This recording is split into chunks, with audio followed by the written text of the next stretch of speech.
dal leen nag jàmm ki seen xibaaru mbati ñu dooree ko ak li nga xam ne mooy xew-xew bu am solo bi la nga xam ne conseil municipal bu Dakar Plateau moo ko jël daal di dippee lenn ci ay mbeddu Ndakaaru ay xàll yu mag ay kilifa yu nekk ci réew mi démb ak bërki démb ba ki sax ñoo xam ne ba suñ doon yàlla tey ñi ngi fii te it ñu am loo xam ne dañ ko tekk ci biir Sénégal doxalin doxalin boo xam ne dañ ko teg ci kaw fàttaliku suñu ñoñ niki noonu it xam ne am nañu ñoo xam ne mën nañ leen wane mu nekk ay modèle bu ko defee sax xale yi mun cee roy loolu le Moussa Diakhaté ancien député ci Assemblée nationale niki noonu nekk it membre conseil municipal bu ville bu Ndakaaru ko rafetlu di xam le ne lu ni mel dafay mandargaal suñu mbaax ak suñu mbatit waaye mi ngi ñaan bu ñu defee lu ni mel it ba noppi ñu bind ci suuf tur ya fa woon bu ko defee taarix mun koo nettali. lu am solo la ci que ñi nga xam ni ñoo bind suñu taarixu réew suñu taarixu gox ñu mën di leen fàttaliku mën seeni tur mën di des jël ay tur yoo xam ne tuddee woon nañ ko démb ñeneen ñoo xam ne ci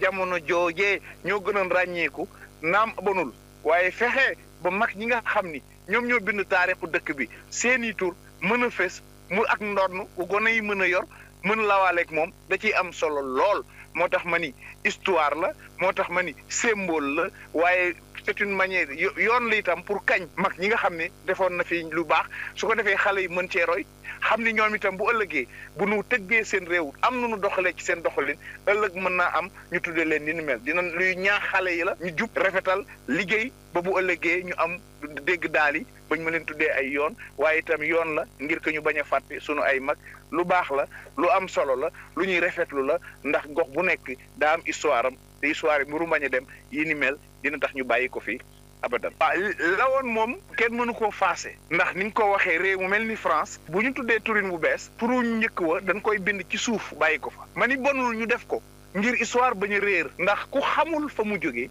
mën naa am doo àgg fa nga jëm nañ tuddee sunu mag ñi waaye tur ya fi newoon nañ ko bàyyi ndax xale yi jàng histoire xam tarix xam seen jaar-jaaru réew xam seen jaar-jaaru askan dana leen permettre ñu mën a taxaw tey mën a waajal ëllëg donc daal loo ci mënta gis rafet na waaye defin itam buñ ko defee defin woo xam ne nii mën naa réeral wala naxasaayal li xewoon démb ndax démb kat mooy tax ñu wax tey mën a séntu ëllëg yéene ji am na solo waaye ngell buñ koy def nañ fexe boole ci askan wi dëkk ci gox bi loolay tax ci tànninu nit mu bañ a nekk rek mbirum politique mbirum benn làcc bu ciy dox ndax loolee buñ ci boolee ñëpp dana tax àndandoo doxandoo ko siiw gi ak mu yàgg gi da ciy mën a am sinon mën nga koo tuddee waaye mel na ni kenn du ci faale su fekkee ni askan wa tax nga koy def ca njëlbeen ca tànnin wa boole woo leen ci tànnin wi ndax ñoom itam ñu yëg seen bopp ci nii li nga xam ne ni mooy coppite yi am ci seen gox yi ak seen xàll yi xàll seen dëkkin wi. jóge ci loolu wax ci coow li am ci biir penc mi jàpp jëm ci ay xeetu coowul waaso ak coowal gëm-gëm ak mbirum diine ban xeetu saafara lañ mën a ànd ci lu ni mel kii di consultant culturel di Souleymane Ngom di xam ne dañoo war a dellu dal boobu ak déggoo boobu am ci réew mi dafa doon loo xam ne lu gànjaru la loo xam ne kenn waru koo xëy di ko songu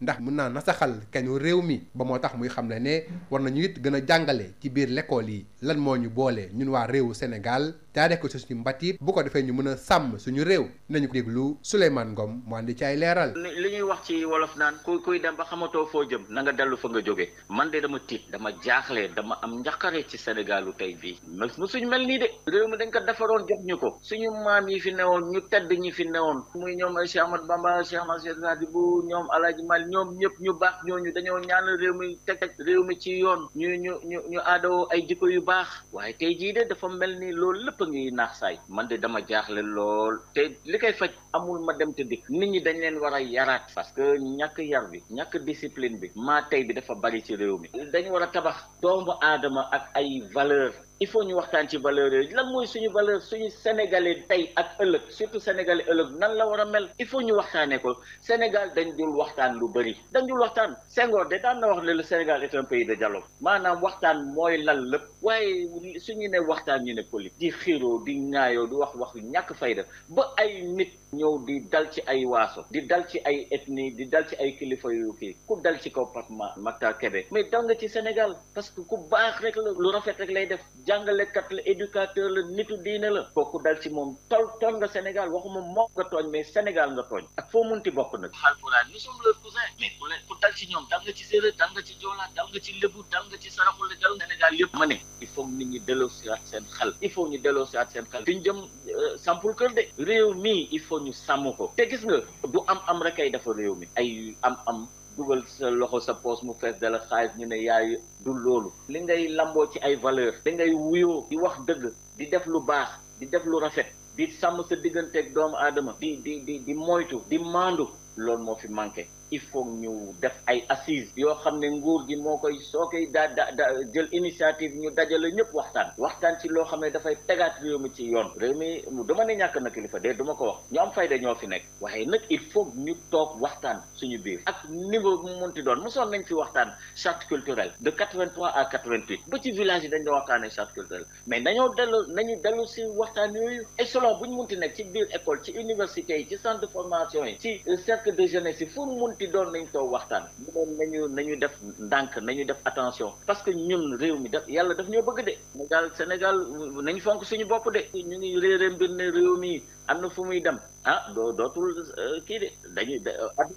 fonk léegi nag lees war a def lu ci pexe mais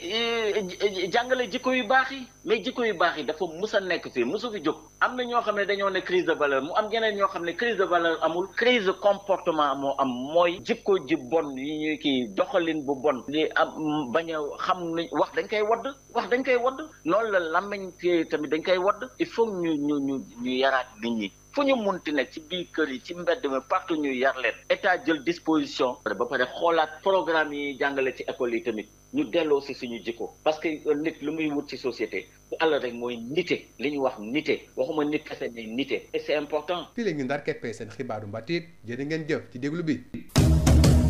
Bonjour et bienvenue dans votre journal de la culture. Le conseil municipal de Dakar Plateau a baptisé certaines rues de Dakar au nom de grandes figures de notre époque, mais aussi de notre histoire contemporaine. Ainsi, les artères, jadis nommées sous d'anciennes références, s'inscrivent désormais sous les noms porteurs de valeurs, d'engagement et de lumière. Exemple, la rue Jules Ferry devient la rue Serigne Mountakha Mbacké Bassirou, la rue Félix Faure, désormais rue Serigne Babacar Sy Mansour, entre autres. Cet acte qui traduit une volonté profonde d'enraciner nos espaces urbains dans la reconnaissance de nos héros et modèles est aussi vu comme un symbole fort d'ancrage dans nos valeurs et patrimoines. Voici justement l'ancien député et conseiller municipal de la ville de Dakar, Moussa Diakhaté, qui s'en réjouit. Il insiste aussi sur l'importance de la transmission du patrimoine en inscrivant au bas de ces noms le nom de ces anciennes rues pour préserver et pouvoir raconter ensuite l'histoire. C'est une idée, rappelez que certes je ne suis pas conseiller municipal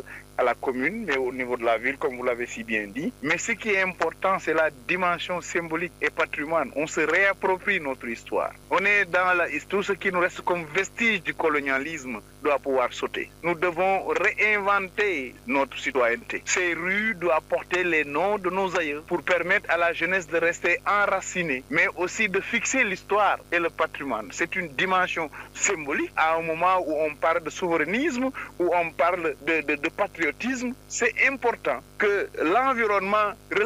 reflète cette volonté de fixer l'histoire. La dimension historique, la dimension symbolique est plus importante au-delà effectivement des retombées politiques pour les initiateurs, mais il y a une dimension totalement culturelle qu'il faut saluer, qu'il faut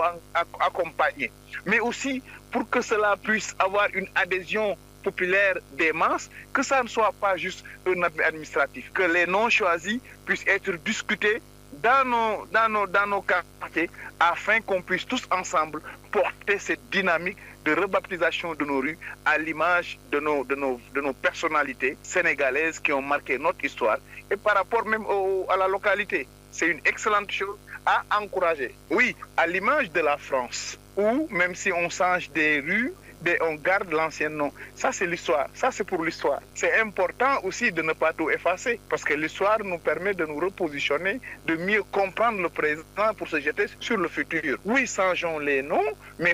on ne peut pas effacer l'histoire. Qu'on le veuille ou pas, Dakar ou Dakar Plateau est chargé d'histoire par rapport à ce que le Sénégal a représenté au niveau de l'AOF et bien avant. Donc, ce serait aussi compréhensif que l'histoire soit sauvegardée pour qu'on puisse continuer à les raconter. Mais c'est une excellente initiative de mettre le nom de nos personnalités par rapport à la rebaptisation de ces rues pour que aussi qu'on puisse contextualiser par rapport à une volonté réelle d'enracinement et j'allais dire même de souverainisme ou de patriotisme. Dérives, tensions identitaires, écarts verbal et autres déclarations malencontreuses sont de plus en plus fréquentes dans l'espace médiatique, des déclarations qui sapent souvent la cohésion sociale. Le consultant Souleymane Ngom parle de rupture de nos valeurs et insiste sur l'éducation pour remédier à ces écarts et lutter contre l'incivisme et la perte des valeurs qui, selon lui, sous-tendent tous ces écarts de langage. Oui, Moustapha, tu as très bien fait de poser ce débat-là de nouveau, parce que j'ai l'impression que dans ce pays, il y a un ressort qui est cassé. Parce qu'historiquement, traditionnellement, nous avons la chance de vivre en paix, en cohésion et en intelligence entre les communautés. Bon, pour ne pas parler d'ethnie, vous avez les Halpularen, les Wolof, les Serer, les Sarakoulé, les Mankagne, les Baïnouk, les Maures, les Bambara et tout ce que vous imaginez qui font le charme du Sénégal. Mais il n'y a pas que ça. C'est-à-dire que nous vivons en intelligence entre religions. Vous vous souvenez cette harmonie, cette entente extraordinaire entre Senghor et Fadilou Mbacké, entre Senghor Khalifa Babacar Sy, entre Senghor Thierno Seydou Nourou Tall, etc. Il y a donc une relation, une sorte de commerce intelligent entre les communautés, de toutes sortes. Hein. Et d'ailleurs, c'est comment on dit, la constitution du Sénégal, aussi bien dans son préambule que dans son corps, parle de cette cohésion nationale, de cette union nationale culturelle qui fonde le ciment de l'entente entre communautés. Alors, donc, le dispositif juridique existe au plan social. Tout ceci a été conservé jusque-là, mais des brebis, j'allais dire des brebis égarées, parfois, qui sortent du troupeau pour semer la zizanie, qui ne va plus dans notre pays. Il y a une sorte de rupture de lien social. Et c'est à le regretter parce que depuis la famille, on devait éduquer les gens. Il y a une sorte d'inversion des valeurs. Il y a eu une série de réflexions depuis les années 50, la Société africaine de culture et toute la réflexion qui a mené au premier Festival mondial des arts nègres d'avril 1966, puis les débats de mai 68, les années 70 et tout ça. Mais le point de repère qui est extrêmement important, ce sont les profonds débats qui ont eu lieu lors de ce qu'on a appelé le colloque sur les convergences culturelles au sein de la nation sénégalaise en 1994. Et donc ce document est disponible. Si vous le lisez, vous comprenez d'où vient la nation sénégalaise. Et que faut-il faire selon vous? Les responsabilités, je crois, sont d'abord partagées. Avant de faire des propositions, il faut situer les responsabilités. Elles sont partagées. Les familles n'éduquent plus leurs enfants. Les familles, les pères de famille, les mamans, je le regrette, mais n'éduquent plus comme il se devait. Dans le passé, je fais référence au passé, n'éduquent plus leurs enfants. La société elle-même, à travers l'école, à travers les institutions de formation, on les a tout a disparu, la culture, les centres de recherche. Il faut repenser le système d'éducation. Ça, c'est ma proposition. Il faut revenir aux conclusions des assises nationales. On ne peut pas réinventer la roue. Les assises nationales ont tout dit. Il faut revenir à ces conclusions, à ces recommandations. Il faut qu'on revienne à nos valeurs. La notion de nité, qu'on redéfinisse le profil du Sénégalais. Que doit être le Sénégalais de demain? Évidemment, c'est le système éducatif et la culture qui peuvent le faire. Mais aujourd'hui, parce qu'il y a la politique du ventre, les gens ont des problèmes immédiats de survie qui font que malheureusement on ne réfléchit plus assez suffisamment. Oui, il faut nous lek, il faut nous lek, mais ce qui fait de nous la notion de nité, ceci est en train de sauter. Moi, je crois qu'il faut un dialogue national autour des valeurs. Une grande conférence nationale sur la question des valeurs, sur le système éducatif. Il y a quelque chose de cassé. Il faut qu'on revienne à l'éducation. Il faut C'est la fin de votre journal de la culture. Merci de l'avoir suivi.